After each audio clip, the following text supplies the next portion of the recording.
ৰঙিয়া মহকুমাৰ অন্তৰ্গত ডিমু ২ নং দুৱক মাজু চুপাৰ নামঘৰৰ বাকৰিত ভাগৱত পাঠ আৰু ব্যাখ্যানুষ্ঠান।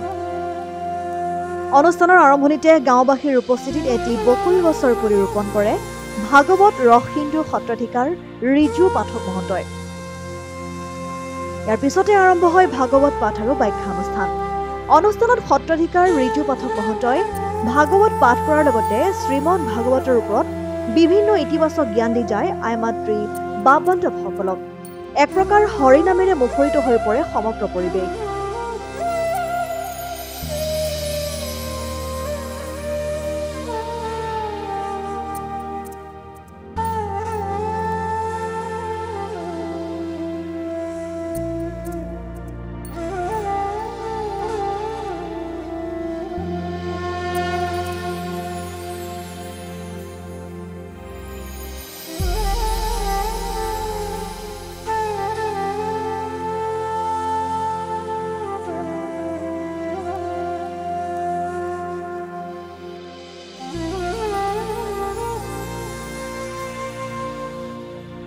যিখিনি আজি এটা পবিত্ৰ অনুষ্ঠান ভগৱত পাঠ আৰু ব্যাখ্যা অনুষ্ঠান আমি অনুষ্ঠিত কৰিলোঁ, তাতে আজি সকলো ৰাইজে আমাক যিখিনি সহায় সহযোগ কৰিছে আৰু যিখিনি দান বৰঙণি বা আমাক মানসিকভাৱে শাৰীৰিকভাৱে যিখিনি আমাক সহায় কৰিছে, তেওঁলোকক আমি ভগৱত অনুষ্ঠানৰ ফালৰ পৰা তেওঁলোকক আমি আন্তৰিক ধন্যবাদ জনাইছোঁ।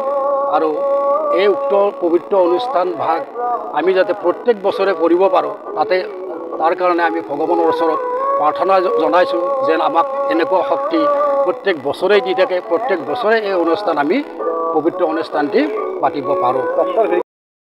সত্ৰৰ ৰাইজে আজি এটি ভাগৱতৰ অনুষ্ঠান আয়োজন কৰিলে। আজি বিশেষ দিন এটা আছিলে, গুৰু পূৰ্ণিমা, আৰু এই পবিত্ৰ দিনটোতে তেখেতলোকে এই অনুষ্ঠানৰ আয়োজন কৰিলে। শ্ৰী শ্ৰী উত্তৰ বেটনা শংকৰদেৱ সত্ৰৰ আমি সত্ৰাধিকাৰ হিচাপে ইয়াত আমন্ত্ৰণ কৰিলে আৰু এই অনুষ্ঠানত উপস্থিত থাকি সঁচাকৈ বৰ আনন্দিত হ'লোঁ।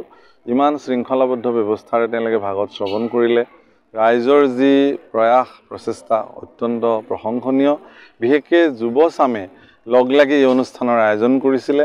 গতিকে আজিৰ প্ৰজন্মই এনেধৰণৰ আধ্যাত্মিক অনুষ্ঠানৰ আয়োজন কৰাটো খুবেই শুভ লক্ষণ আৰু সকলোৰে মংগল কামনা কৰিলোঁ। অনুষ্ঠানটো বৰ শুভ অনুষ্ঠান হ'ল, এই কথা আমি স্বীকাৰ কৰিছোঁ।